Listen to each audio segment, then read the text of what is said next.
আসসালামু আলাইকুম, আপনাদেরকে স্বাগত জানাচ্ছি আমার নতুন একটি ভিডিওতে। আজকে আপনাদের দেখাতে চলেছি সিলেটের অন্যতম জনপ্রিয় একটি স্পট, সেটা হচ্ছে জাফলং।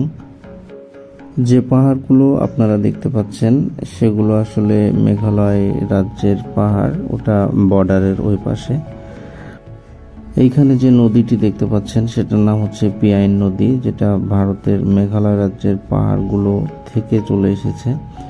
এবং আগের মতো এখানে পাথরগুলো নেই, অনেক পাথর সরিয়ে ফেলা হয়েছিল, আপনারা যেমনটি বিভিন্ন মিডিয়াতে দেখেছিলেন। তবু যা আছে আলহামদুলিল্লাহ, খারাপ নাই। তো আমরা এখন বর্তমানে অবস্থান করছি জিরো পয়েন্টে, জাফলং জিরো পয়েন্ট। তো এখানে একটা ব্রিজ দেখা যায় যেটা ভারতের দুই পাহাড়কে সংযুক্ত করেছে। তার আগেই হচ্ছে বর্ডার, ওইখানে যাওয়ার কোনো সুযোগ নাই। পানিগুলো একটু ঘোলা হয়ে আছে, কারণ কিছুদিন আগে পাথর উত্তোলন হয়েছিল, সেই কারণে আর স্বচ্ছ পানিটা নেই। তো আমরা একটা নৌকা নিচ্ছি, জনপ্রতি ভাড়া পড়ছে 200 টাকা করে।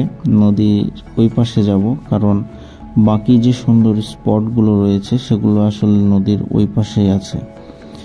তো 200 টাকা করে ভাড়া নিচ্ছে, কারণ হচ্ছে এরপর থেকে আমাদেরকে আর ভাড়া পে করা লাগবে না। যেখানেই যান না কেন ওনারাই সব ব্যবস্থা করে দিবেন এবং আবার ফেরত নিয়ে আসবেন এই পাশে কোনো রকম ভাড়া ছাড়াই। অর্থাৎ আপনার মাত্র 200 টাকা খরচ করে যাওয়া লাগতেছে। তো আমরা এই পাশে চলে এসেছি, মাত্র নদীর এই পাশ থেকে ওই পাশ আসতে সম্ভবত 3-4 মিনিট সময় লেগেছে, বেশি দূরে না আসলে এটা। তো প্রথম স্পটের কাছে আমরা চলে এসেছি। প্রথম স্পটটা হচ্ছে মায়াবী ঝর্ণা। এটাই সেই মায়াবী ঝর্ণা এবং দেখতে পাচ্ছেন খুব একটা পানি নেই।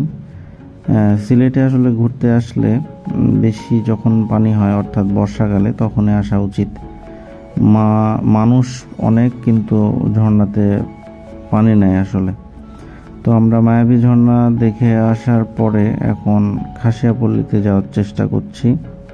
ওইখানে কয়েকটি স্পট রয়েছে, এটাই হচ্ছে খাসিয়া টিলা বলতে পারি আমরা। তো এখানে আসার পরে আমাদেরকে একটা অটো নিতে হবে, যে অটোটা আমাদের নৌকার মাঝেই ঠিক করে দিবেন।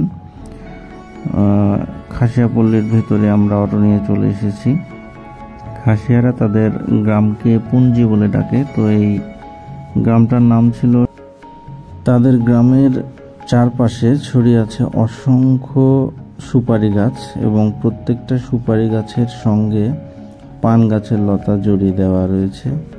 এটাই হচ্ছে সিস্টেম। আর এখন আমরা তাদের চা বাগানে চলে এসেছি।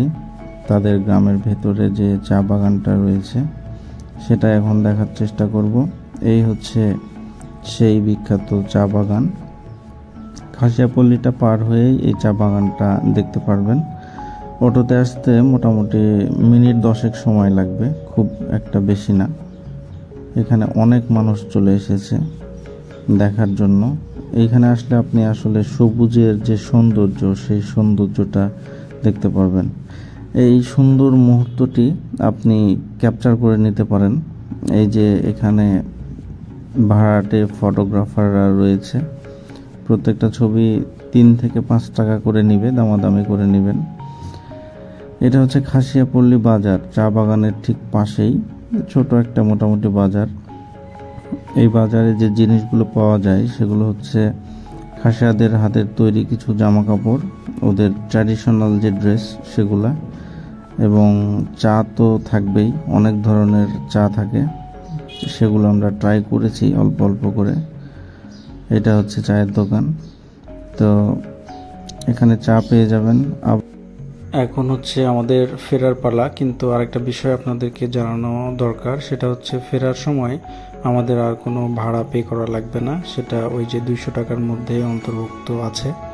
তো আমরা কোনো ভাড়া পে করছি না, শুধু স্লিপটা দেখাচ্ছি, তাহলে আমাদেরকে আবার সেই জাফলং জিরো পয়েন্টে ফেরত নিয়ে যাবে। তো আজকের মতো এখানেই শেষ করছি, আবার দেখা হবে আপনাদের সঙ্গে নতুন কোনো ভিডিও নিয়ে। আমার চ্যানেলটি সাবস্ক্রাইব করে দিন অবশ্যই, এবং আমাদের সাথে থাকার জন্য ধন্যবাদ।